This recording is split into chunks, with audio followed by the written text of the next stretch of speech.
So we just caught the sunrise, and now onwards. Right then, coming at you from a very cold December Scottish morning. I walked for, I don't know, hour and a half up a hill to get here to catch the sunrise. So, I don't know, happy, feeling good.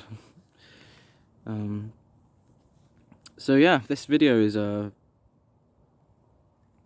stars just kind of aligned. So I've been hearing a lot of talk of freedom recently. So basically, were people more free in the ancient times than they were now? That kind of thing. Are the ancients more free than the moderns? And I think I was watching a stream or something, and I think Radical Liberation, that guy, was talking about how they just feel powerless every day. And then I just recently watched one of my favourite films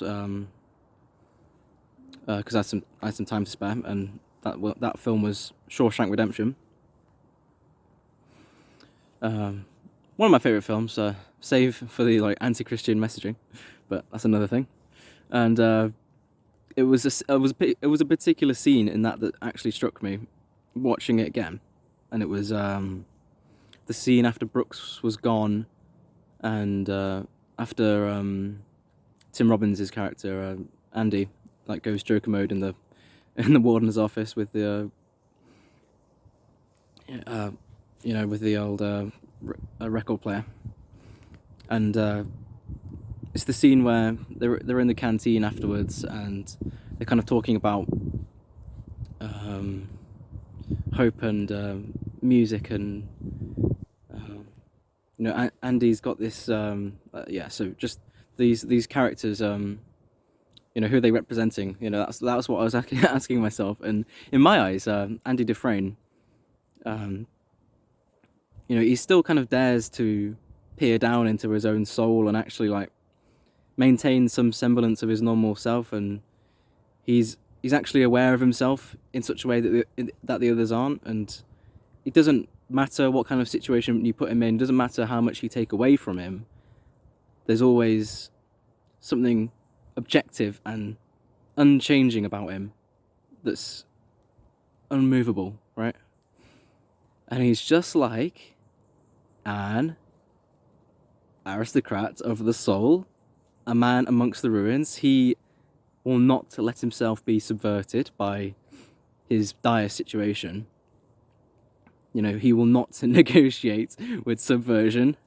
Been reading my Evola recently.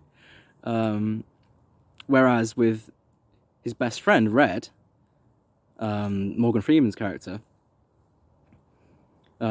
he comes back on this. So Andy's kind of saying it doesn't matter that I was in solitary confinement. I had the music in my heart, and they'll never take it away from me. And the other guys just kind of look at him like they've never heard him talk before or something. They've got no idea what's going on. And Red comes back on this kind of hope talk, and he says, and he just kind of literally he just rolls off one of the prescriptive NPC lines, and he just rolls off some line about hope is no use in prison because it'll make you mad. And to be fair to him, Andy was right in the process of digging a tunnel out of the prison, and he was wrongly convicted of double homicide. So I guess you could be spiteful for that, but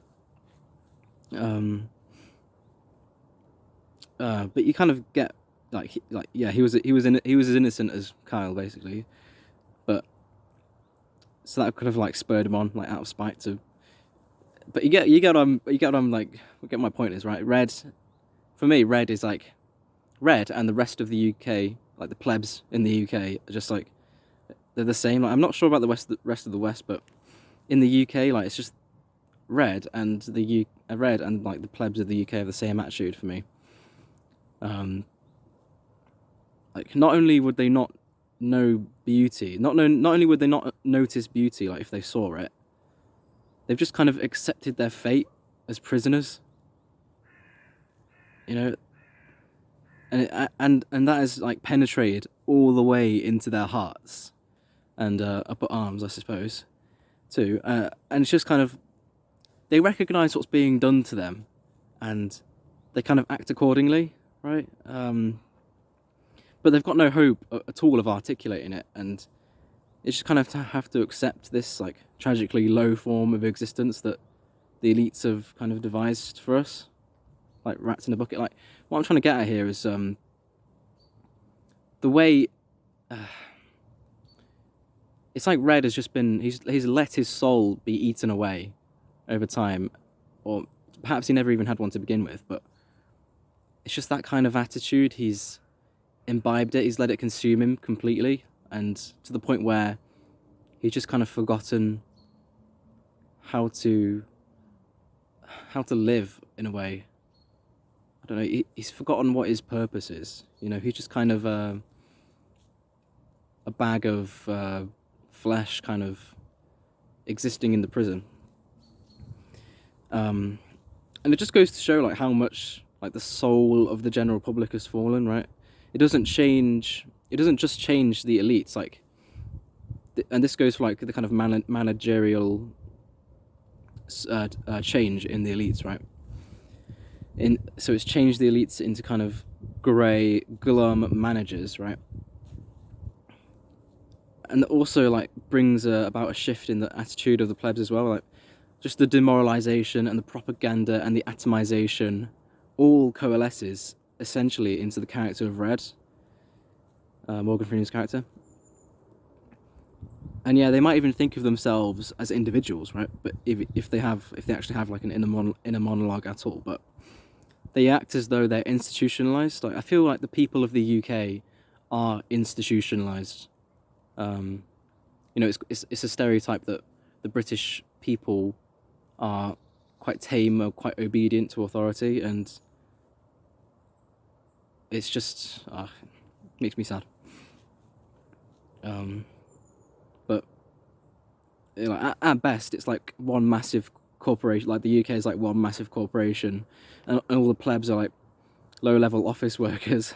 And at worst, it's like actual prisoners in a prison, which at the moment is not like a very strenuous like extension of the mind, of imagination.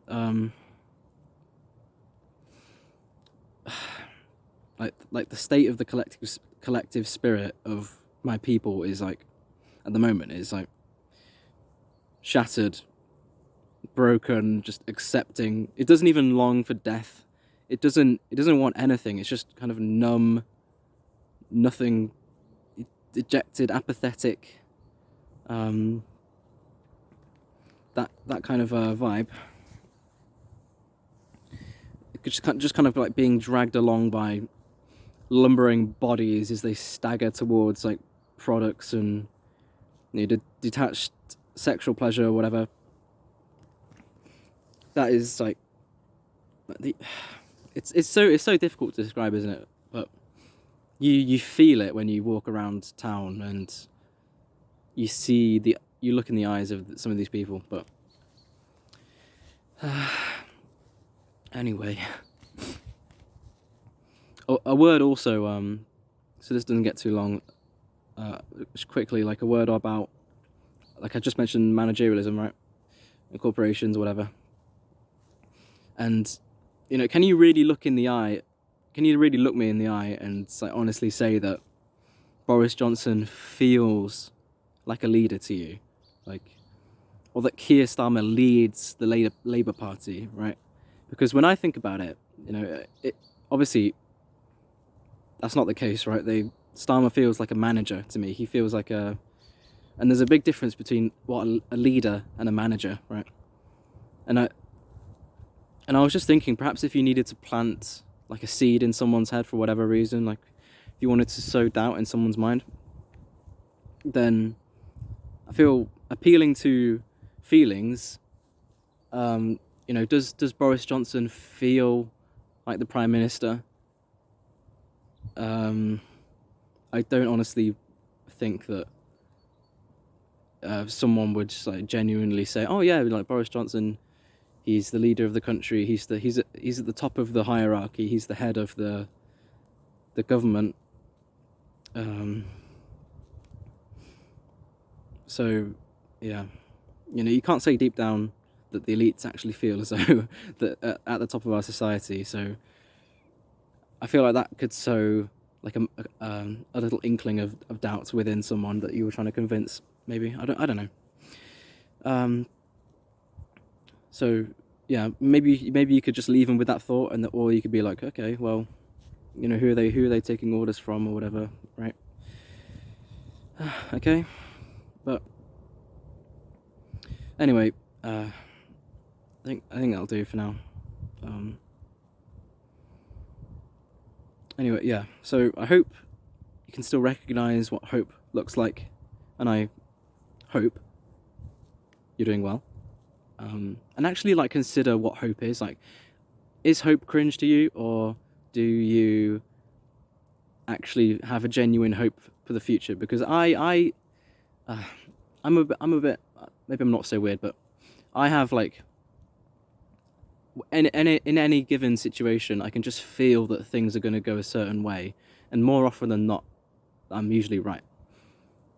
And when I think of the future, my own future, like, the way my gut drags me is, like, I feel as though I could just kind of tell I might not get the 40-acre homestead with the trad wife, but I will, like, find peace, and that's kind of where my gut feeling takes me at the moment. So I might not win, but I definitely won't lose, right? So yeah, consider hope, and I'll put that scene in the description, like, and you should have a watch of it because I thought it was pretty good, quite thoughtful, and if I can find it anyway. And yeah, that being said, that'll be all, and keep going, carry on.